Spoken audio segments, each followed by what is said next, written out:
आपको बहुत ही ज्यादा टेस्टी और खस्ता मीठे शक्करपारे बनाना बताती हूँ कैसे बनाए जाते हैं। ये खाने में बहुत ज्यादा टेस्टी लगते हैं। अब फेस्टिवल आ रहे हैं, आप इनको बनाइए, सभी को बहुत ज्यादा पसंद भी आएंगे। चलिए बनाना शुरू करते हैं। शक्करपारे बनाने के लिए ये हमने 2 कप मैदा लिए। आप मैदे की जगह आटे का भी इस्तेमाल कर सकते हैं। अब हम शक्करपारे बना लेते हैं। इसके लिए हमने मिक्सी का जार लिया है। ये हमने 3/4 कप चीनी लिए। अब हम चीनी को मिक्सी के जार में डाल करके महीन पीस लेते हैं। ये हमने चीनी को महीन पीस लिया है। ये हमने मिक्सिंग बाउल लिया है जो हमने चीनी पीसी थी। अब चीनी को इसके अंदर डाल देते हैं। चीनी पीस के डालने से ये होता है कि हमें मेल्ट करने में आसानी रहती है। आप चाहे तो साबुत चीनी का भी इस्तेमाल कर सकते हैं।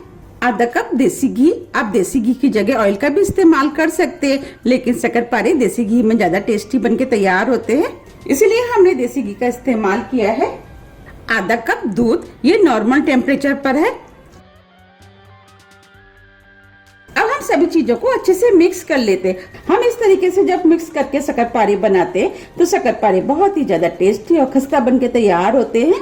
अब ये सभी चीजें अच्छे से मिक्स हो गई हैं। ये जो हमने मैदा ली थी, अब मैदे को इसके अंदर डाल देते हैं।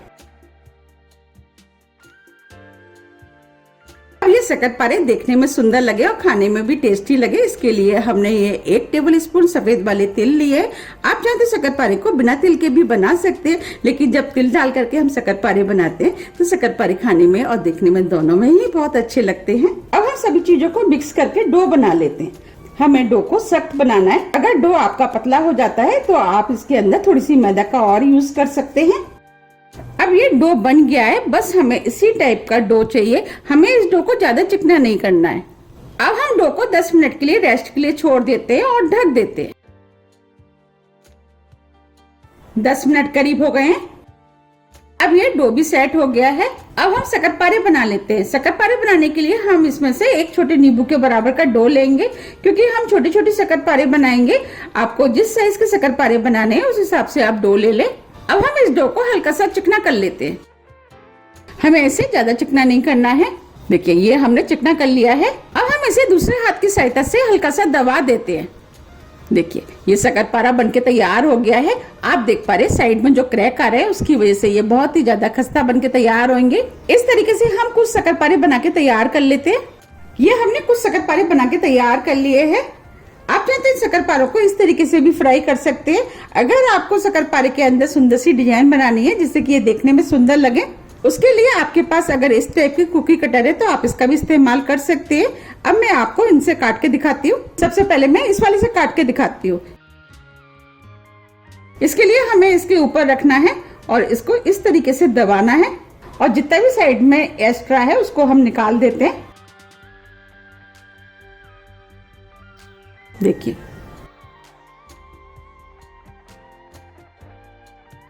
देखिए कितना बढ़िया शक्करपारा बनके तैयार हुआ है।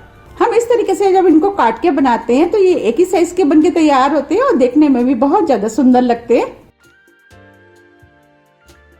अब मैं इससे काट के दिखाती हूँ। इसको भी मैं बिल्कुल उसी तरीके से काटूंगी जैसे मैंने पहले वाला काटा था।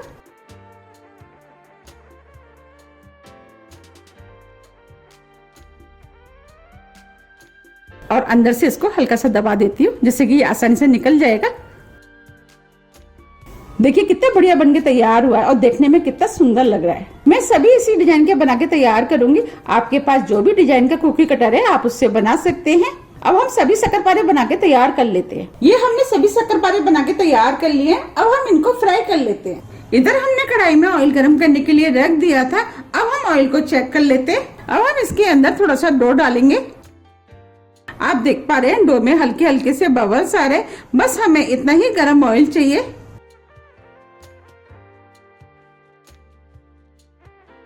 अब हम शक्करपारों को कढ़ाई में डाल देते हैं। जितने शक्करपारे कढ़ाई में आएंगे उतने हम डालेंगे।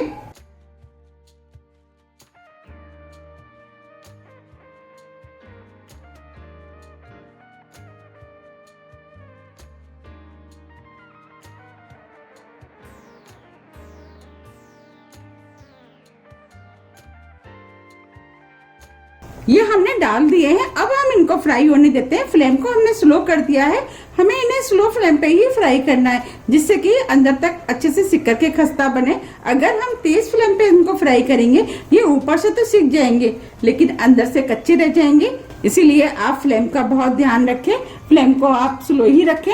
जब ये हल्के गोल्डन कलर के हो जाएंगे, इसके बाद हम इनको पलटेंगे। अगर हम कच्चे में पलटेंगे तो ये खस्ता होने के कारण टूट सकते हैं। अब हम सिकने देते हैं। आप चाहते हैं इन शक्करपारों को इस तरीके से हल्के हाथों से हिला सकते हैं, जिससे कि ये शक्करपारे नीचे तली में ना लगे। अब हम इनको फ्राई होने देते हैं। अब ये हल्के गोल्डन कलर के हो गए। अब हम इनको एक एक करके हल्के हाथों से पलट देते हैं। आप इन्हें एक साथ ना पलटें, हो सकता है ये टूट जाए।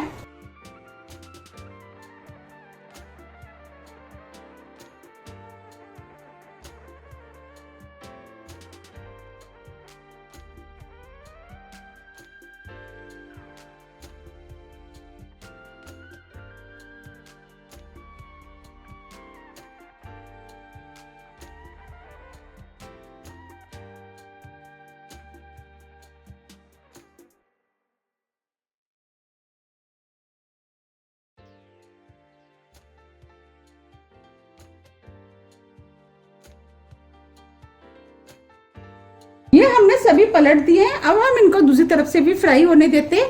फ्लेम को हम स्लो ही रखेंगे। अब ये गोल्डन कलर के हो गए हैं और दूसरी तरफ से भी फ्राई हो गए हैं। ये खाने में बहुत ज्यादा टेस्टी लगते हैं।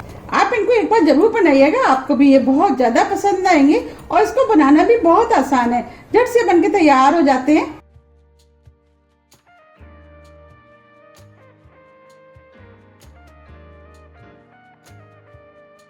अब हम इनको निकाल लेते हैं।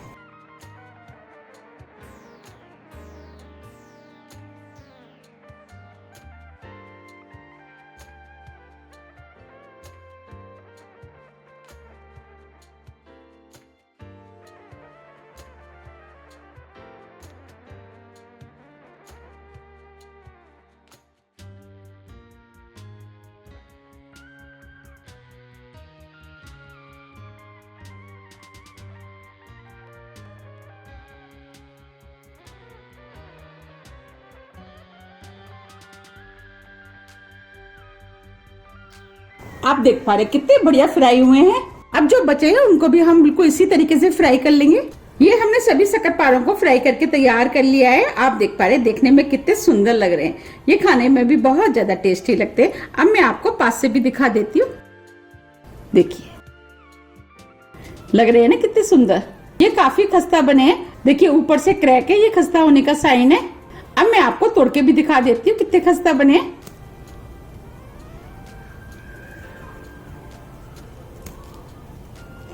देखिए बने हैं ना खस्ता, और अंदर तक कितने बढ़िया सिके हुए हैं।